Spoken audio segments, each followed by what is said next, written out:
আসসালামু আলাইকুম viewers, welcome to three sister kitchen ওয়াসে। আজকে আমি আপনাদেরকে দেখাবো আমার গার্ডেন থেকে কচু শাক নিয়ে রান্না করব। কিভাবে ইজিলি রান্না করা যায় সেটাই আমি আপনাদের মাঝে শেয়ার করব।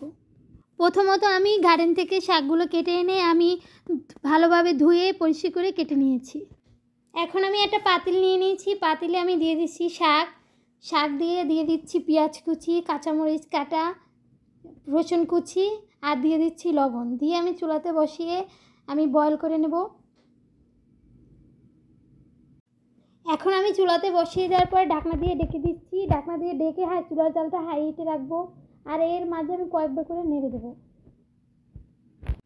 ভালোভাবে আমি নেড়ে মিশিয়ে নিয়েছি। এখন আমি ঢাকনা দিয়ে আবার ডেকে দেবো কিছুক্ষণের জন্য। তো কিছুক্ষণ পর ফিরে এসেছি। আপনারা দেখতেই পাচ্ছেন আমার কচু শাকটা।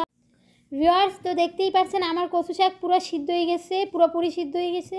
এখন আমি কচু শাক বাগার দেওয়ার জন্য আমি চুলাতে একটা পাতিল বসিয়ে দিয়েছি। পাতিল বসিয়ে দিয়ে দিচ্ছি তেল। এখানে আমি পরিমাণ মতো তেল ইউজ করতেছি।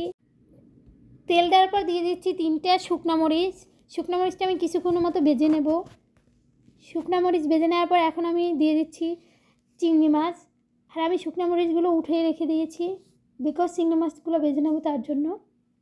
এখন আমি কিছুক্ষণ নেড়ে চেড়ে ভেজে নিচ্ছি চিংড়ি মাছ ভেজে নেওয়ার পর এখন আমি দিয়ে দিচ্ছি পেঁয়াজ কুচি 1 কাপ।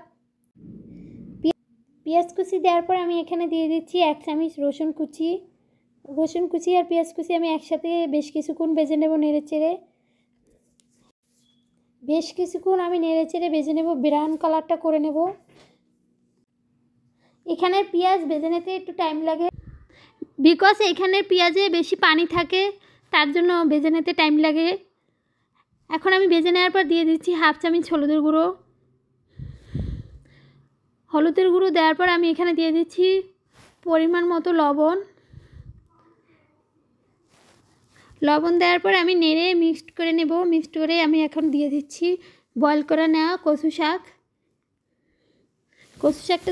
শাক দেওয়ার পর আমি নেড়ে দিচ্ছি। আমি অল্প অল্প করে দিচ্ছি আর নেড়ে দিচ্ছি। এখন আমি ভালোভাবে মিক্সড করে নেব। মিক্সড করে আমি কিছুক্ষণের মতো চুলায় রেখে দেবো। চুলাতে রেখে এর মাঝে আমি কয়েকবার করে নেড়ে দেওয়ার পর এখন দিয়ে দিচ্ছি ভেজে নেওয়া শুকনো মরিচ দেওয়ার পর আমি ভালোভাবে মিক্সড করে দিচ্ছি। এখন আমি বেশ কিছুক্ষণ চুলাতে রাখবো। চুলাতে রাখার পর এখন আমি দিয়ে দিচ্ছি 1 পিস লেবুর রস।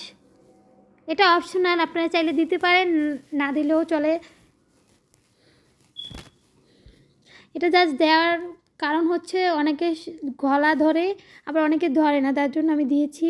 তো আমার এখন কচু শাকটা রান্না করা হয়ে গিয়েছে। এখন আমি চুলা বন্ধ করে পরিবেশন করে নেব। দেন আমি বাটিতে বেড়ে পরিবেশন করে নিয়েছি। তো আমার এই রেসিপিটা আপনাদের ভালো লেগে থাকলে অবশ্যই লাইক, কমেন্ট, সাবস্ক্রাইব করবেন। আজকের মতো এই পর্যন্ত। সবাই ভালো থাকবেন, সুস্থ থাকবেন। আসসালামু আলাইকুম।